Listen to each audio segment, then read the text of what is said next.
Kurpa, zdarova, brad. Écoute, j'ai une idée, frérot. Pour la vidéo qu'on avait discuté la dernière fois, pour le retour sur YouTube. Moi, j'ai pensé à un truc, frère. Parce que les vidéos récentes, il y en a à l'appel sur... il y a trop de contenu. Et si on fait le retour sur YouTube, tant qu'à faire, on fait un truc classe, tu vois. Et j'ai la même mère là, frérot, je t'avais montré les photos, la E34. Je pense pas qu'on pourra faire quelque chose de mieux que de faire une vidéo avec. Donc si tu veux, on s'organise. Tu me dis pour quand et tout et on fait péter une vidéo sur la mamie, frère. C'est une voiture de 32 ans avec tous les efforts et tout qu'on a mis dedans. Elle est en train de pourrir dans le garage là, ça me fait trop mal au cœur. Plein de poussière et tout, ça fait, putain, je crois que ça fait 3-4 mois, je l'ai même pas démarré. Donc, dis-moi ce que t'en penses. Je pense que ça peut être sympa pour les abonnés, pour les gens. Et c'est une vidéo qui va sortir un peu du lot. Donc vas-y frérot, envoie-moi un message, dis-moi ce que tu penses et on se capte. Vas-y frère.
Ça fait,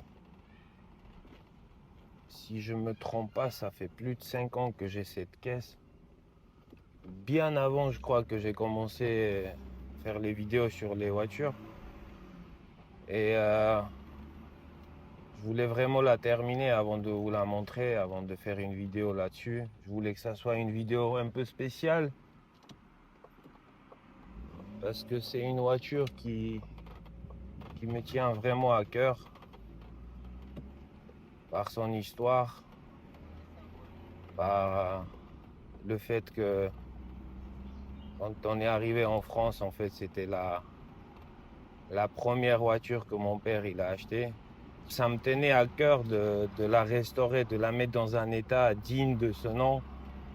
La E34, les gars, je pense que c'est mon avis. Après, hein, chacun il a son avis sur les caisses, mais c'est une des voitures la plus légendaire.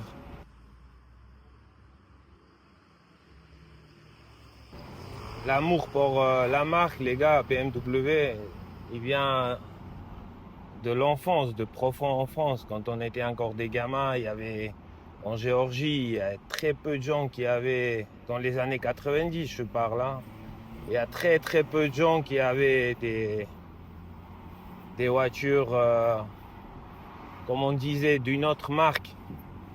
Parce que la plupart des voitures, c'était des voitures soviétiques, comme Lada, des Volga, des trucs de merdique comme ça. Et juste avant de venir en France, c'était quand? C'était la fin des années 90. il y avait quelques personnes qui ont commencé à importer des BMW de l'Allemagne, des autres, mais la plupart c'était de l'Allemagne. Et j'ai l'oncle de mon pote d'enfance qui a ramené une série 5 comme ça, la E34. Je crois que c'était une 520i, si je ne me trompe pas. Et la première fois qu'on est monté dedans, il nous a monté dedans, on était des gamins, on avait quoi, 14 ans, 15 ans. Et la toute première fois quand j'ai vu cette caisse, je suis monté derrière, première fois. Et vous imaginez de monter dans une E34, elle était récente, hein, elle avait quelques années, 5-6 ans, un truc comme ça. Et en fait, c'est à partir de là que je suis tombé amoureux en réalité de cette voiture et de BMW en général, hein. Quand on est arrivé en France en 2002-2003, la première voiture que mon père il a achetée à l'époque, c'était la E34, c'était la 525 TDS. Elle était magnifique, elle était importée de l'Allemagne, elle avait des options de ouf en plus, je me rappelle, avec les rideaux à l'arrière, régulateur de vitesse, tout ça, elle n'en a pas celle-ci. Et c'est là que je tombe aussi deuxième fois amoureux de cette voiture. À l'époque, j'avais quoi? Je sais plus, j'avais 16 ans, 17 ans. C'était quelque chose, hein. J'avais même pas de permis. Bon, je conduisais, je savais conduire, mais c'était quelque chose de ouf. Et quand j'ai perdu mon père en 2018, ça fait maintenant 7 ans, putain, le temps passe vite, c'est un truc de fou. Je me suis dit, c'est quoi, je vais faire un petit projet pour son mémoire.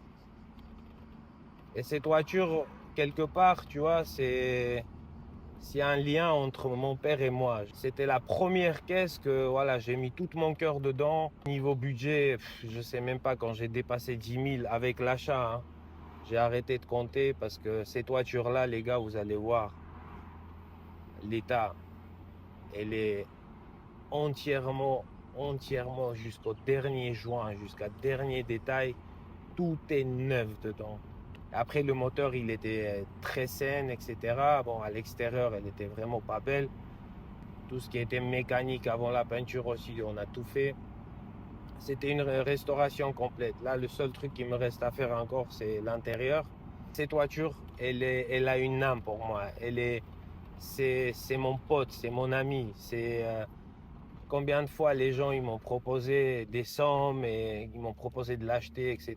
Mais c'est impossible. Je ne la vendrai jamais. Elle passera de mes mains aux mains de mes enfants et elle restera à vie avec moi.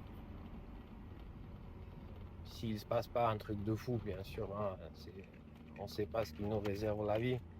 Mais jusqu'au moment où je pourrai la garder, je vais la garder, elle restera avec moi. Parce que je vous dis, on m'a proposé des sommes bien plus qu'elle m'a coûté, hein, en achat, en restauration. Mais comment tu peux vendre ton ami, franchement? Parce que si je la vends, c'est comme si je trahissais un ami ou je sais pas, un membre de famille, tu vois. Cette voiture, elle fait partie de ma vie, elle fait partie de la famille. All eyes on me, little life of a thug nigga until the day I die. Little life of a boss player, all eyes on me. Little life of a thug nigga until the day I die. Little life of a boss player, even getting high. Voilà la bête, les gars, elle est là. Mon petit bébé, mon petit frère, si vous voulez, parce que je vous dis, ça fait partie de notre famille maintenant. Elle a une grande histoire, cette voiture. C'était une première main quand je l'ai achetée, je suis vraiment le deuxième propriétaire. La personne qui m'a vendu, donc c'était une femme, elle avait perdu son mari, la voiture elle était à l'abandon. J'arrive dans la maison, je vois plein de Mercedes, des 124, des trucs de fou. Je voulais d'ailleurs tous les prendre, mais ils étaient déjà vendus. Je suis arrivé vraiment au bon moment, pile poil au bon moment. On la ramène, on commence à désosser. Tous les joints, tous les durites, tout, j'ai tout changé. Je ne vais même pas rentrer dans les détails, l'embrayage, Après, petit à petit, je commence à chercher les pièces, etc. Une fois que la mécanique c'était fini, on a attaqué la peinture, on a attaqué l'esthétique. Là, c'est des Lablack qui sont dessus. C'est pas des vrais Lablack, ça a été fait en Géorgie parce que nous, on a des potes qui teintent en fait les phares. Si vous regardez bien dans les détails, vous le verrez. Le connaisseur, il va voir que c'est pas les vrais. Mais c'est quand même bien fait. Enfin, c'est des vrais phares là, mais qui ont été teintés en fait. Le carrossier, il a fait un travail magnifique, les gars. Vous pouvez voir, il y a 2 ou 3 couches de vernis dessus. Après, c'était l'histoire des jantes aussi. Ça m'a pris aussi, putain, ça m'a pris, je crois, 6 mois à chercher, à trouver les jantes. Je voulais surtout les BBS, un peu les styles anciennes. Pour les gens qui connaissent, c'est des jantes de E39, des RC 090, je crois, si je ne me trompe pas. Toutes les vis. Ils ont été commandés, il y a 36 vis ou 38 sur chaque roue, tous les écrous, enfin bref, c'était un galère les gars. Maintenant, je vais vous montrer un petit peu ce qui se passe sous le capot parce que c'est quand même le cœur de la bête les gars. M50. Après, il n'y a pas grand chose qui a été fait. L'alarme a été déconnectée, un petit filtre Cayenne Sport.